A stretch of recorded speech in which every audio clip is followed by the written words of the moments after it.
Assalamualaikum warahmatullahi wabarakatuh. Alhamdulillahirrabbilalamin. Bihi nasta'inu ala amri dunya waddin. Wassalatu wassalamu ala sayyidina Muhammadin amma ba'd. Alhamdulillah, selamat malam semua pemirsa Aswaja Muda dimanapun berada. Alhamdulillah, meskipun telat ya kita bisa bertemu dalam keadaan sehat walafiat. Langsung saja untuk mempersingkat waktu, mari kita mulai kajian kita pada malam hari ini dengan bacaan suratul Fatihah.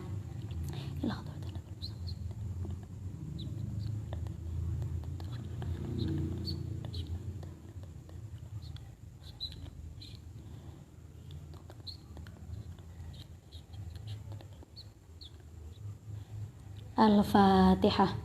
A'udzubillahi minasyaitonirrajim. Bismillahirrahmanirrahim. Alhamdulillahirabbil alamin. Arrahmanirrahim. Maliki yaumiddin. Iyyaka na'budu wa iyyaka nasta'in. Ihdinas siratal mustaqim. Siratal ladzina an'amta 'alaihim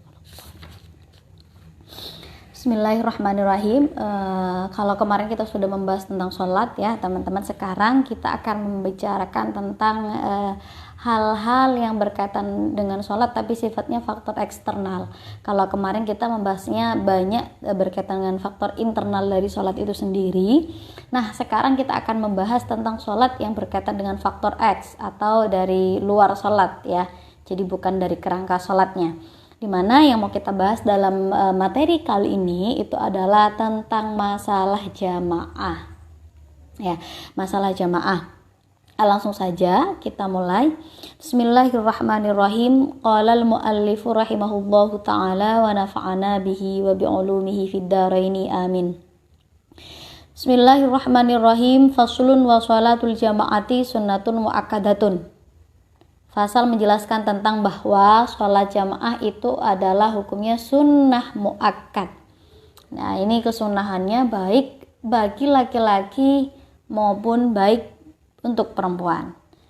Nah, ini salah satu dalil ataupun dasar disunahkannya melaksanakan sholat jamaah itu berdasarkan pada hadis yang diriwayatkan oleh Abdullah bin Umar radhiyallahu an bahwa Rasulullah bersabda, sabda Rasulullah adalah sholatul jamaati tafdulu sholatal fardhi bi 27 darajatan. Kata Rasulullah bahwa sholat jamaah mengungguli atau melebihi sholat sendiri dengan selisih 27 derajat itu pahalanya. Jadi lebih utama melaksanakan sholat secara berjamaah daripada sholat dengan cara sendiri seperti itu. Nah, meski demikian ya, meski udah disebutkan dalam kitab ini bahwa hukum sholat jamaah itu sunnah muakkad, tapi pada hakikatnya ya karena sangat diutamakannya atau karena sangat pentingnya, sangat utamanya sholat jamaah ini, ulama sebenarnya masih berbeda pendapat. Ada sebagian yang mengatakan bahwa sholat jamaah itu sifatnya fardu kifayah. Ada yang mengatakan bahwa sifatnya adalah sunnah muakkad. Ada yang mengatakan sifatnya adalah fardu ain. Jadi macam-macam karena mengingat keutamaan dari sholat jamaah itu sendiri seperti itu. Jadi juga berdasarkan beberapa dalil gitu yang menunjukkan. Kemudian selain dari dalil hadis yang diriwayatkan oleh Abdullah bin Umar tadi, sebenarnya dalil kesunahan dalam melaksanakan jamaah itu juga terdapat dalam nas Al-Qur'an ya. Di situ disebutkan ya dalam Al-Qur'an bahwa yang berbunyi a'udzubillahi minasyaitonirrajim wa idza kunta fihim fa aqamta lahumus shalat faltakum ta'ifatun minhum ma'ak. Jadi memang hadis ayat ini memang lebih spesifik membahas tentang cara sholat ketika perang. Tapi sebagian ulama memahami bahwa ketika Allah memerintahkan agar ada sekelompok orang yang berada di belakang Rasulullah dalam artian sholat bersama Rasulullah dalam keadaan perang, tentu ya, metode sholat yang seperti itu, yang berjamaah itu tadi lebih dianjurkan ketika dalam kondisi normal atau kondisi aman. Seperti itu. Jadi Selain ada dalil dari Al-Quran, kemudian juga ada dalil dari Al-Hadits, kemudian juga ada ijma ya. Jadi ijma ulama yang menyatakan bahwa memang sholat jamaah itu hukumnya sangat dianjurkan, seperti itu. Nah, sholat jamaah ini sebenarnya sudah pernah dilakukan oleh Rasulullah di kota Mekah, cuman tidak secara terang-terangan ya. Jadi cuman pernah dilakukan saja. Tapi ketika Rasulullah hijrah ke Madinah ya, setelah Rasulullah hijrah ke Madinah, kemudian para Rasulullah dan para sahabatnya kemudian konsisten melaksanakan sholat jamaah secara terang-terangan, seperti itu.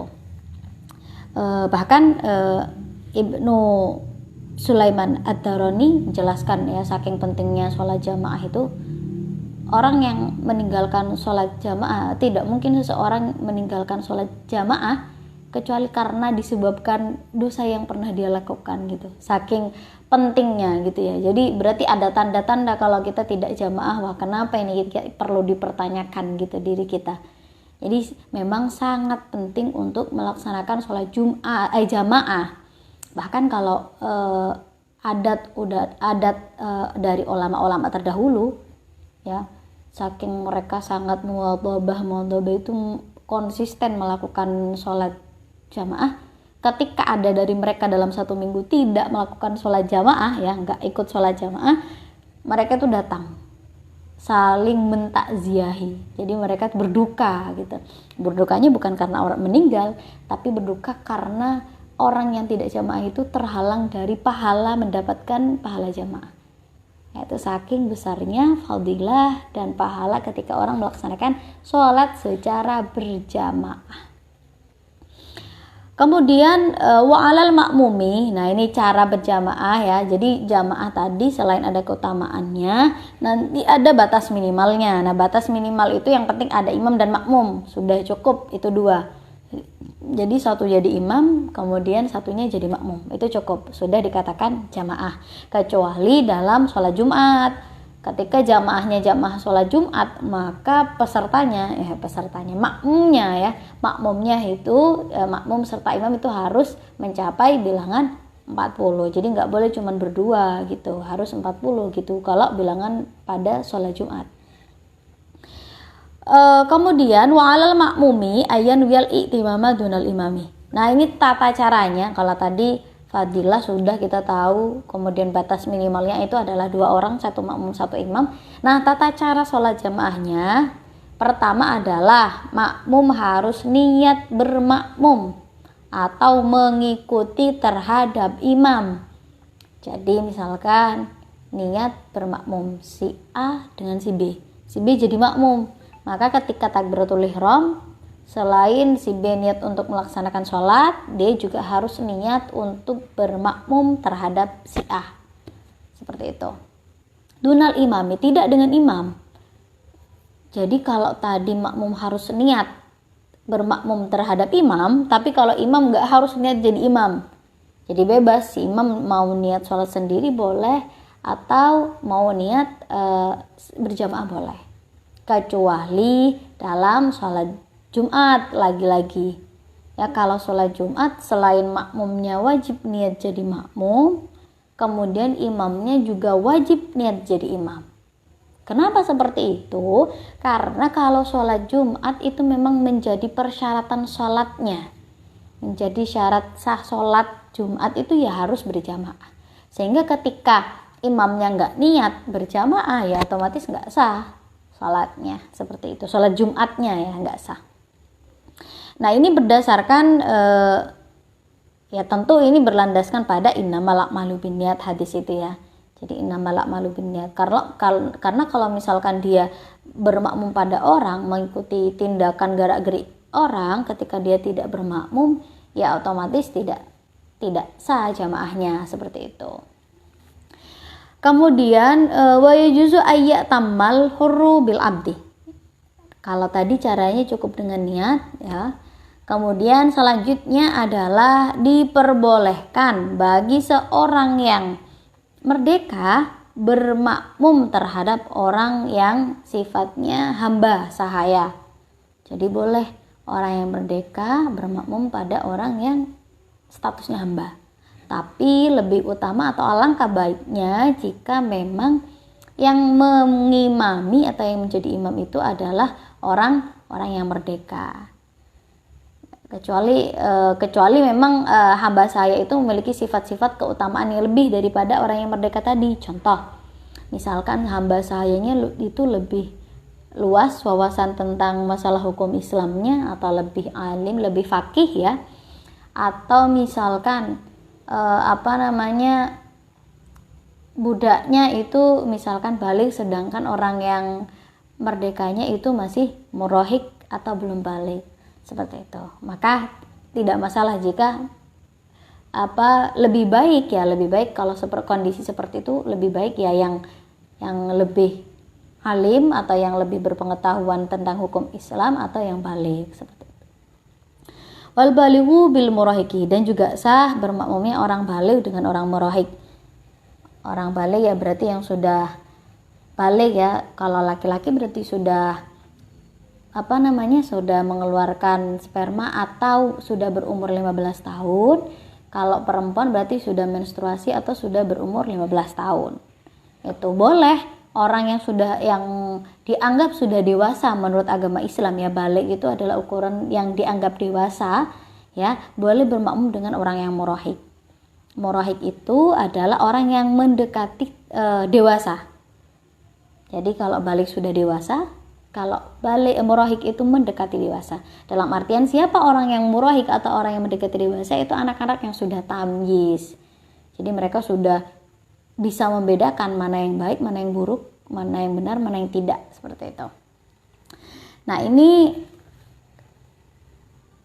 diperbolehkannya bermakmum orang yang balik dengan orang yang murahik itu adalah karena sebuah hadis ya, dialasi sebuah hadis bahwa Amr bin Salamah pernah ya, sahabat Amr bin Salamah, dia pernah mengimami kaumnya, jadi mengimami pengikutnya, padahal pada waktu itu beliau berumur 6 atau 7 tahun, seperti itu. Tapi tentu ukuran 6 atau 7 tahun itu jangan diukur dengan anak-anak Indonesia sekarang ya, karena kan kalau 6-7 tahun mungkin sangat kecil kalau di tataran kita.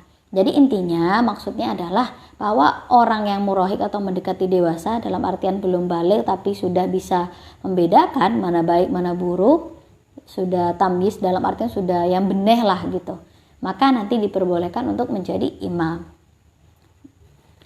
Kemudian wala tasihu. Nah, ini juga selanjutnya adalah tentang masalah siapa saja ya, kita membahas siapa saja yang boleh menjadi imam. Di sini disebutkan wala tasihu qudwatu rajulin bimra'atin. Tidak sah bermakmumnya seorang laki-laki dengan seorang perempuan. Jadi enggak boleh laki-laki bermakmum dengan perempuan. Wala qari'in bi ummiyin, begitu juga orang yang bisa membaca Fatihah dengan benar tidak boleh bermakmum dengan orang yang tidak bisa membaca Fatihah dengan benar. Nah, dalam kaitannya dengan tidak boleh bermakmum dengan seorang perempuan, sebenarnya gambarannya ada 7 gambaran. Ada 7 gambaran, bukan ada 7, ada 8 gambaran yang sah ya. Ada yang sah 5 dan yang 3 itu tidak sah. Nah, yang sah bagaimana gambarannya? Laki-laki bermakmum dengan laki-laki, atau perempuan bermakmum dengan laki-laki, atau perempuan bermakmum dengan perempuan, kemudian perempuan bermakmum dengan khuntha, kemudian khuntha bermakmum dengan laki-laki, itu sah. Nah, yang tidak sah, contoh yang tidak sah bagaimana? Laki-laki bermakmum dengan perempuan, atau khuntha itu orang yang memiliki 2 alat kelamin, khuntha bermakmum dengan perempuan, itu juga nggak sah. Atau khuntha bermakmum dengan khuntha, orang yang memiliki 2 alat kelamin bermakmum sesama orang yang memiliki 2 alat kelamin, itu juga nggak sah. Nah, inti ketidaksahan tadi itu adalah bermuara pada satu titik tekan ya, atau satu poin penting, bahwa status atau sifat dari imam tidak boleh lebih lemah dari sifat makmum. Kalau tadi kan antara laki-laki dan perempuan itu sifatnya lebih kuat laki-laki atau lebih lemah perempuan. Maka dalam masalah jamaah tidak boleh perempuan menjadi imam dari laki-laki atau perempuan menjadi imam dari orang yang mempunyai 2 alat kelamin. Karena apa? Bisa jadi kemungkinan orang yang punya 2 alat kelamin itu dia itu laki-laki gitu. Kemudian wa ayyu maudhi'in shalla fil masjidi bi sholatil imami fihi wa huwa alimun bi sholatihi ajza'ahu ma lam yataqaddam alaih. Kalau tadi berbicara tentang syarat orangnya, sekarang kita berbicara tentang posisinya. Nah, ini kata Kiai Musannif, di tempat manapun sholat seorang makmum di dalam masjid bersamaan dengan imam dan dia mengetahui gerak-gerik imamnya, maka hal itu telah mencukupi dan selama dia tidak mendahului atas imam. Jadi posisinya bagaimana posisi orang berjamaah adalah yaitu makmum tidak boleh mendahului terhadap posisi imam. Ya, jadi pertama di sini adalah makmum harus mengetahui gerak-gerik imam, baik mengetahuinya misalkan dengan melihat langsung atau melihat sebagian soft barisan sholat yang lain, atau bisa dengan mengetahui dengan suara, ya suara orang mubaligh gitu, orang yang menyampaikan, atau kalau sekarang berarti apa, speaker gitu ya. Nah itu yang harus tahu. Jadi antara imam dan makmum harus mengetahui gerak-gerik imam, sehingga kalau makmum tidak mengetahui gerak-gerik imam ya maka tidak sah jamaahnya. Ya kenapa? Ya karena kalau gimana mau dikatakan jamaah ya, padahal jamaah itu statusnya mengikut. Kalau misalkan tidak tahu gerak-gerik imamnya, kan ujung-ujungnya tidak ada kesinambungan, nggak bisa dikatakan mengikut. Seperti itu. Jadi makmum harus tahu. Kemudian yang selanjutnya adalah posisi makmum tidak boleh mendahului posisi imam. Dalam artian posisi bagaimana ya? Posisi imam dalam saat dia sholat. Kalau misalkan imamnya sholatnya secara berdiri, berarti makmum tidak boleh mendahului tumit imam. Jadi makmum nggak boleh mendahului pada posisi imam. Kalau posisi imam berdiri berarti tumitnya nggak boleh lebih tumit makmum, nggak boleh makmum tidak boleh melebihi tumit imam. Ketika posisi imam itu duduk, maka posisi makmum tidak boleh lebih mendahului dari pantat imam. Begitu juga ketika misalkan posisi sholat itu tidur miring, berarti posisi makmum tidak boleh mendahului lambung imam. Pokoknya seperti itu. Jadi tidak boleh mendahului posisi imam. Wa in shalla fil masjidi wal ma'mumu kharijal masjidi qariban minhu wa huwa alimun bi sholatihi wala haila hunaka jaza. Kemudian ketika sholat di masjid, ya sholatnya posisinya di masjid, sedangkan makmum berada di luar masjid dan jaraknya itu dekat antara makmum dan imam, batasan dekatnya itu ya pokoknya dekat gitu ya, dan dalam keadaan dia mengetahui sholatnya, jadi dekat itu sekira 300 dirok, kalau meterannya berarti sekitar 150-an gitu ya, 150-an. Nah ketika sholatnya seperti itu dan posisinya masih dekat seperti tadi ya, tidak melebihi 300 dirok atau 150 meter, maka sholatnya sah ya antara imam dan makmum dengan syarat mengetahui atau si makmum mengetahui sholat imam. Ya, jadi imam di masjid misalkan, kemudian makmum di luar masjid, nggak masalah. Yang penting antara dari masjid ke orang tersebut tidak melebihi 300 dirok dan makmum mengetahui gerak-gerik imam. Begitu juga ketika misalkan sholat di masjid, makmumnya di dalam masjid. Kalau misalkan makmumnya sama imam sama-sama di masjid, maka nggak masalah meskipun masjidnya selebar apapun, sejauh apapun jarak mereka, ya yang penting dengan syarat makmum harus mengetahui gerak-gerik imam. Nah, ketika posisinya tadi digambarkan imam di masjid, kemudian makmumnya di luar masjid. Tadi syarat pertama ya harus qorib atau dekat, sekira tidak melebihi jarak 300 diro atau sekitar 150-an. Kemudian yang kedua harus tahu gerak-gerik imam. Jadi harus mengetahui sholat imam. Nah, yang ketiga tidak boleh ada penghalang. Ya, jadi imam di dalam, makmum di luar, nggak boleh ada penghalang. Dalam artian makmum bisa sampai pada imam dengan mudah. Ya, jadi nggak boleh ada penghalang. Beda kalau misalkan nanti makmum di luar, imam di dalam. Nah, tapi makmum itu ada di luar terus dihalangi tembok misalkan.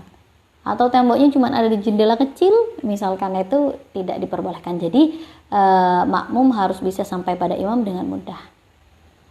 Seperti itu. Nah, sebenarnya untuk syarat-syarat dalam sholat jamaah di sini cuma disebutkan beberapa, tapi ada yang menambahkan lagi sebagian ya, menambahkan diantaranya misalkan makmum tidak boleh berbeda dengan imam dalam kesunahan yang sangat mencolok. Contoh misalkan imamnya sujud tilawah tapi makmumnya tidak misalkan, itu tidak diperbolehkan karena mencolok. Berbeda kalau sunnahnya tidak mencolok. Contoh imam baca misalkan baca iftitah, makmum enggak, itu kan enggak mencolok, enggak kelihatan malah, maka itu enggak masalah. Nah, jadi kesimpulan malam ini adalah bahwa sholat jamaah itu sudah dianggap cukup dan berhak mendapatkan pahalanya. Ya, pahala sholat jamaah sudah mencukupi ketika terdiri minimal 2 orang. Jadi ada imam, ada makmum. Kemudian selain itu imamnya juga tadi ada beberapa syarat. Ya, pertama dia harus tidak boleh statusnya lebih lemah daripada si makmum. Kemudian juga ketika menjadi imam dia harus baik bacaannya, seperti itu. Dalam artian tidak boleh orang yang baik bacaannya bermakmum dengan orang yang buruk bacaannya. Buruk bacaannya bukan berarti bacaannya nggak bisa kayak kori gitu. Bukan, yang penting benar cara membacanya. Maksudnya yang tasydid dibaca tasydid, kemudian yang sesuai hurufnya, pokoknya sesuai cara membaca yang benar. Kemudian untuk posisinya berarti tidak boleh lebih maju dari makmum. Kemudian antara ketika imam dan makmum itu berada di beda tempat, maka harus tidak boleh ada penghalang yang menghalangi mereka. Seperti itu. Mungkin itu saja yang dapat saya sampaikan. Mohon maaf sekali, banyak sekali gangguan di malam ini. Kurangnya mohon maaf. Ihdinas siratal mustaqim. Wassalamualaikum warahmatullahi wabarakatuh.